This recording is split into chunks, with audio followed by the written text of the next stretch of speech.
చిట్యాల మండల కేంద్రానికి చెందిన RB news channel reporter Raviteja garu దళిత బిడ్డ గత 25 సంవత్సరాలుగా ప్రజా సమస్యలను వెలికితీస్తూ ఉమ్మడి మండలం నుంచి వెళ్ళి ఎక్కడ ఏ సమస్య జరిగినా ఏ మారుమూల గ్రామంలో సమస్య జరిగినా అక్కడికి పోయి ఆ సమస్యను క్షుణ్ణంగా తెలుసుకొని ప్రజల ముందు అధికారుల ముందు పెట్టినటువంటి ఏకైక వ్యక్తి ఆర్బీ ఛానల్ రవితేజ గారు.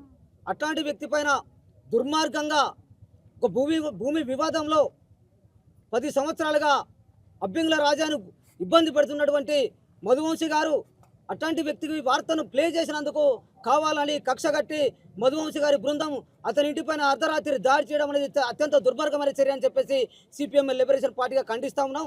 ఎందుకంటే ఇప్పటి వరకు మేము 4గురిని అరెస్ట్ చేసినామని చెప్పేసి డిఎస్పీ గారు చెప్తా ఉన్నారు. అసలైన A1 నిర్దోషించినటువంటి మధువంశి గారిని ఎందుకు అరెస్ట్ చేయకపోవడానికి కారణం ఏంటని చెప్పేసి అడుగుతా ఉన్నాం. ఎందుకంటే ఒకే సామాజిక వర్గానికి చెందినటువంటి వ్యక్తి ఇక్కడ దళిత బిడ్డ పైన ఆత్మగౌరవం పైన దాడి చేస్తూ ఉంటే కూడా ఈ దళితులంతా ఏం చేస్తారని చెప్పేసి మధువంశి సామాజిక వర్గానికి డిఎస్పీ గారు ఎమ్మెల్యే గారు కొమ్ము కాస్తూ అతని కళ్ళ ముందర తిరుగుతున్నా కూడా అరెస్ట్ చూపకుండా నిర్లక్ష్యంగా వివరిస్తున్నారు. తక్షణమే డిఎస్పీ గారు ఎమ్మెల్యే గారు రంగంలో దిగి మధువంశి గారు A1 ఉన్నటువంటి వ్యక్తిని అరెస్ట్ చేసి తక్షణమే కోర్టులో ఆరోపించాలని చెప్పేసి డిమాండ్ చేస్తున్నాము. లేకపోతే ఈ కార్యక్రమాన్ని ఇంతటితో ఆగదు. అరెస్ట్ చేసేంత వరకు మా ఆందోళన పోరాటం ఆ బాధితురాలకు మద్దతుగా ఉంటుంది. ఖచ్చితంగా నిలబడతామని చెప్పేసి ఈ సందర్భంగా తెలియజేస్తా ఉన్నాం. ఈరోజు జరిగినటువంటి కార్యక్రమానికి మాది చింతకుంట రామయ్యపల్లె అబ్బెంగుల రాజయ్య అనే వ్యక్తికి 3 సంవత్సరాల సంధి ఒక భూమి కూడా ఉన్నది వాస్తవం. అతను ఇబ్బంది పెట్టిన క్రమంలో అతను బాగా ఇబ్బంది పెట్టి ఎస్ఐ గారు పట్టించుకోరు, ఇక్కడ ఉన్నటువంటి ఎవరైతే పట్టించుకుంటారు అనేది మనసులో పెట్టుకొని అతను ఒక రోజు నా దగ్గరికి రావడం జరిగింది. దీని మీద కూడా పోయిన ఎస్పీ గారికి కూడా 3-4 పిటిషన్లు ఇచ్చినాం. ఇంకో అతనికి కూడా 2-3 పిటిషన్లు ఇచ్చినాం. అతను ఏమంటాడు అంటే ఎస్ఐ గారికి రాసిన పోండి అని ఎస్పీ గారు కూడా చెప్పడం జరిగింది. ఆ తర్వాత ఇక్కడికి వస్తే ఎస్ఐ గారు కూడా పోయిన ఎస్ఐ గారు మీరు ఎక్కడ రాస్తే ఏమున్నది, అది ఏదైనా నా దగ్గరికి వస్తుంది, నేను చెడ్డలు చెప్తున్నా అయితే తప్ప అనే రీతిలో మాట్లాడడం జరిగింది. ఆ పైన ఈ 2 ఏళ్ల సంధి కూడా మేము ఒడదొడుకుంటూ రావడం జరిగింది. మాకు సంబంధించినటువంటి వ్యక్తులు ఎవరైతే ఉంటారో వాళ్ళని ఇబ్బంది పెడుతూ ఎస్ఐ గారు కానీ ఎవరు ఏం పట్టించుకోరు. వాళ్ళు చెప్పిన వాటికైతేనేమో ఎంబడి అత్తరు పోలీసు వాళ్ళు ఉండి కూడా ఒడ్లకాడ ఉండి రాళ్ళు బాతిచ్చాడు కరగమ్మని అయితేనేమి ఒడ్లకాడ అయితేనేమి 10-15 మంది పోలీసు వాళ్ళు వస్తారు, మమ్మల్ని ఇబ్బంది పెట్టే కార్యక్రమం కూడా కొనసాగిస్తూ ఉంటారు. దాంట్లో భాగమే అబ్బెంగుల రాజా అనే భూమి మొన్న ఈ 3 నెలల క్రితం దున్నుతారు, పత్తి బీకేస్తారు. దాని గురించి పోయి మేము చెప్పడం జరిగింది. చెప్తే వాళ్ళ మీద ఏదో నామిక వస్తువులు కేసులు అని చెప్పడం జరిగింది. ఆ తర్వాత వాళ్ళు నేను ఆయనకు మద్దతు తెలుపుతాననే ఉద్దేశంతో నా మీద జాడి చేయడానికే ఈ కుట్ర బండిన వెంటనే మాకు అనుమానం వచ్చి నాకు తెలిసింది వాళ్ళు చిట్యాల లోకల్లో కొత్త వాళ్ళు వచ్చి తిరిగి నన్ను చంపడానికి ప్రయత్నం, అబ్బెంగుల రాజయ్యను చంపడానికి ప్రయత్నం జరుగుతుంది అనేది తెలుసుకొని నేను ఎస్ఐ గారికి వాళ్ళ దృష్టి తీసుకుపోవడం జరిగింది. దృష్టి తీసుకపోతే అతను ఏమంటున్నాడంటే మురిగే కుక్క గర్వది కరిగే కుక్క మొరవది అని అంటుడు. అదే నేను చెప్పిన తర్వాత కూడా వాళ్ళ అత్తరు ఆ బ్యాచ్ వచ్చి ఆ స్టేషన్లో వాళ్ళు ఒక విల్లులాగా వాడుకుంటారు. ఆ బ్యాచ్ వచ్చిందంటే విల్లులాగా వాడుకుంటారు. అదంతా నేను అబ్జర్వ్ చేసిన వీళ్ళు పట్టించుకుంటున్నారే అనే ఉద్దేశంతో మేము ఏం చేయాలి, ఏడబోతే ఎక్కడ దాడి జరుగుద్ది అనే భయంతో మేము సెంటర్లో కూర్చుంటడమే ఒక మార్గం అనేది మేము ఆలోచించడం జరిగింది. దాన్ని అబ్బెంగుల రాజయ్యకు నేనుంటారమ్మని చెప్పేసి ఈ ఫ్లెక్స్ కట్టుకొని కొట్టించుకొని ఇక్కడ వచ్చి మేము ధర్నా కూర్చోవడం జరిగింది. ధర్నా కూర్చున్న వెంటనే రోజు ఇక్కడ రెక్కి జరుగుతూ మమ్మల్ని ఇటు అటు ఫాలో అవుతూ ఇంకా అనుకుంటా నానా బూతులు చెప్పరాని భాష మాట్లాడుకుంటూ కూడా ఇటు అటు తిరగడం జరిగింది వాళ్ళు రౌడీజం చేసిన వాళ్ళు. ఆ తర్వాత దాన్ని కూడా నన్ను ఎస్ఐ గారు పిలిచి మీరు బంద్ చేయాలి, ఆ నిరసన తెలిపొద్దు, మాకు ఇబ్బంది అవుతుందని చెప్పి నన్ను పిలిచినప్పుడు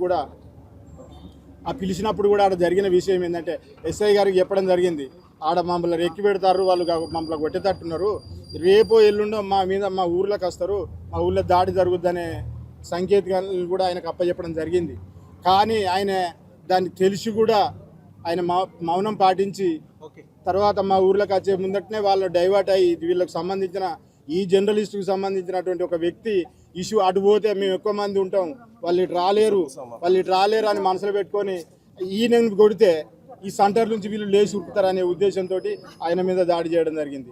దాడి చేసిన క్రమంలో మళ్ళా అక్కడ పేషెంట్ దగ్గరికి వచ్చి అదే వ్యక్తి వచ్చి ఆ మధువంశిని తప్పియండి, నేను 5 లక్షలు ఇప్పిస్తా, నేను ఒక జాబ్ ఇప్పిస్తా అని చెప్పడం జరిగింది. నా దగ్గర కూడా వచ్చి ఆయన కూడా చెప్పడం జరిగింది.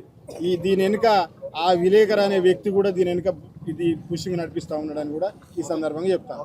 ఈరోజు చిట్యాల మండల కేంద్రంలో గత 5 రోజుల క్రితం దళిత జర్నలిస్టు రవితేజపై దాడి జరిగిన దానికి నిరసనగా ముఖ్యమైన ఎమ్మెల్యే అనుచరుడు దాడిలో పాల్గొన్నటువంటి A1 వ్యక్తిని అరెస్టు చేయలేదనే ఉద్దేశంతో వాళ్ళ యొక్క సతీమణి ఇక్కడ నిరసన కార్యక్రమం చేస్తూ ఉన్నది.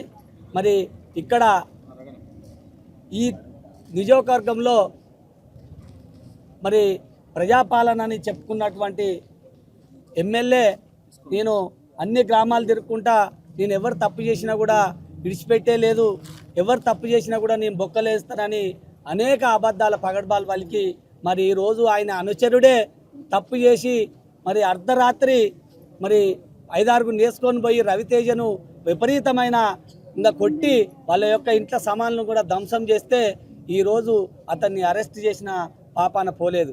మరి ఇక్కడ ఉన్నటువంటి నియోజకవర్గంలో ఏం జరుగుతున్నదంటే మన స్థానిక ఎమ్మెల్యే మరి హత్య చేసిన వ్యక్తే వచ్చి ధర్నా చేసే పరిస్థితిగా కొనసాగుతూ ఉన్నది.